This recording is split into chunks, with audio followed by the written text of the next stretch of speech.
आतुर असणारे ते मारतात, तोडतात, जोडतात याकरता बहुसाल असं वर्णन केले. त्याचं किती साल याची गणना पण याकरता महाराज म्हटले, बाबा रे, या जन्माला आल्याच्या नंतर भगवंताचं चिंतन करा, त्याचं नुसतं नामचिंतन करा.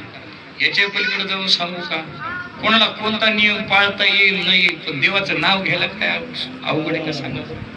महिला मंडळी आपण शेतात जातो, बरोबर आहे, शेतात जातो ना, शेतात गेल्याच्या नंतर ते खुरपा